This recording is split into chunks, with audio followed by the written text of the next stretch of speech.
حضور اکرم صلی اللہ علیہ وآلہ وسلم نے ارشاد فرمایا، جس شخص میں یہ 3 باتیں ہوں گی وہ ایمان کا مزہ پالے گا۔ ایک یہ کہ وہ شخص جسے اللہ اور اس کا رسول ان کے ماں سوا سے زیادہ عزیز ہوں، اور دوسرے یہ کہ جو کسی بندے سے محض اللہ ہی کے لیے محبت کرے، اور تیسری بات یہ کہ جسے اللہ نے کفر سے نجات دی ہو، پھر دوبارہ کفر اختیار کرنے کو وہ ایسا برا سمجھے جیسا آگ میں گر جانے کو برا جانتا ہے۔ صحیح بخاری حدیث نمبر 21۔ حضرت محمد مصطفیٰ صلی اللہ علیہ وآلہ وسلم نے فرمایا، جب جنتی جنت میں اور دوزخی دوزخ میں داخل ہو جائیں گے، اللہ پاک فرمائے گا، جس کے دل میں رائی کے دانے کے برابر بھی ایمان ہو، اس کو بھی دوزخ سے نکال لو۔ تب ایسے لوگ دوزخ سے نکال لیے جائیں گے اور وہ جل کر کوئلے کی طرح سیاہ ہو چکے ہوں گے، پھر زندگی کی نہر میں یا بارش کے پانی میں ڈالے جائیں گے۔ اس وقت وہ دانے کی طرح اگائیں گے جس طرح ندی کے کنارے دانے اگاتے ہیں۔ کیا تم نے نہیں دیکھا کہ دانہ زردی مائل پیچ در پیچ نکلتا ہے؟ صحیح بخاری حدیث نمبر 22۔ حضور اکرم صلی اللہ علیہ وآلہ وسلم نے فرمایا، میں ایک وقت سو رہا تھا، میں نے خواب میں دیکھا کہ لوگ میرے سامنے پیش کیے جا رہے ہیں اور وہ کرتے پہنے ہوئے ہیں، کسی کا کرتا سینے تک ہے اور کسی کا اس سے نیچا ہے۔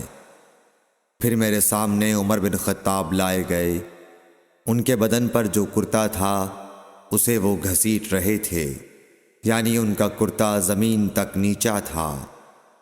صحابہ رضی اللہ تعالی عنہ نے پوچھا کہ یا رسول اللہ، اس کی کیا تعبیر ہے؟ آپ نے فرمایا کہ اس سے دین مراد ہے۔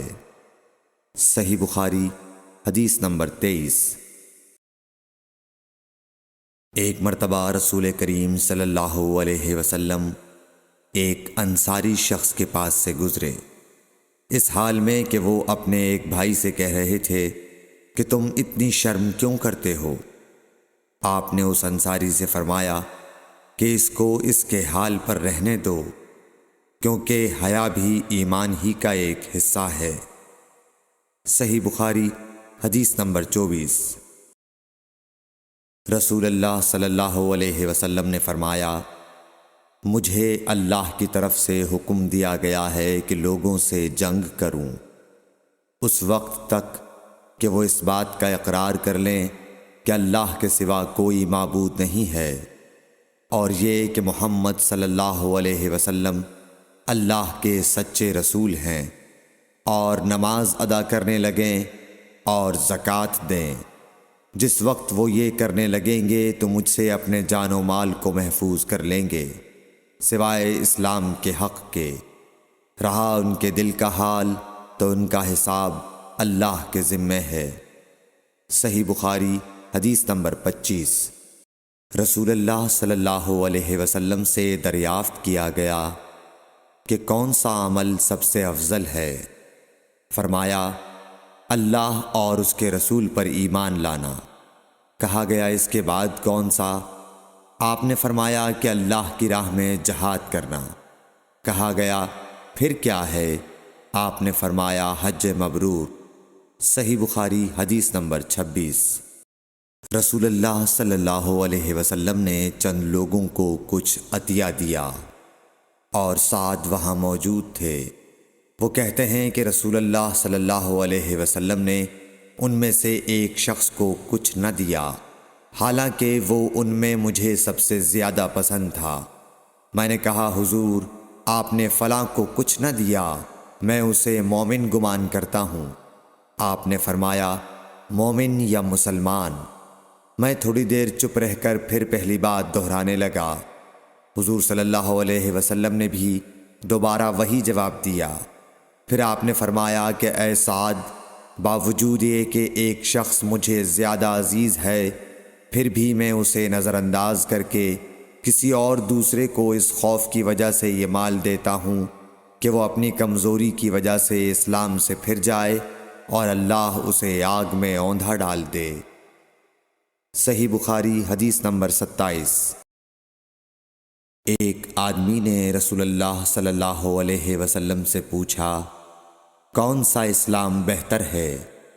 آپ صلی اللہ علیہ وسلم نے فرمایا کہ تو کھانا کھلائے اور ہر شخص کو سلام کرے، خواہ اس کو تو جانتا ہو یا نہ جانتا ہو۔ صحیح بخاری حدیث نمبر 28۔ حضرت صلی اللہ علیہ وسلم نے فرمایا، مجھے دوزخ دکھلائی گئی تو اس میں زیادہ تر عورتیں تھیں جو کفر کرتی ہیں۔ کہا گیا، حضور کیا وہ اللہ کے ساتھ کفر کرتی ہیں؟ آپ صلی اللہ علیہ وسلم نے فرمایا کہ خاوند کی ناشکری کرتی ہیں اور احسان کی ناشکری کرتی ہیں۔ اگر تم عمر بھر ان میں سے کسی کے ساتھ احسان کرتے رہو، پھر تمہاری طرف سے کبھی کوئی ان کے خیال میں ناگواری کی بات ہو جائے تو فوراً کہہ اٹھے گی کہ میں نے کبھی بھی تجھ سے کوئی بھلائی نہیں دیکھی۔ صحیح بخاری حدیث نمبر 29۔ حضرت صلی اللہ علیہ وآلہ وسلم فرماتے تھے، جب دو مسلمان اپنی اپنی تلواریں لے کر بھڑ جائیں تو قاتل اور مقتول دونوں دوزخی ہیں۔ عرض کیا گیا، یا رسول اللہ، قاتل تو خیر ضرور دوزخی ہونا چاہیے، مقتول کیوں؟ فرمایا، وہ بھی اپنے ساتھی کو مار ڈالنے کی حرص رکھتا تھا، موقع پاتا تو وہ اسے ضرور قتل کر دیتا، دل کے عزم صمیم پر وہ دوزخی ہوا۔ صحیح بخاری حدیث نمبر 30۔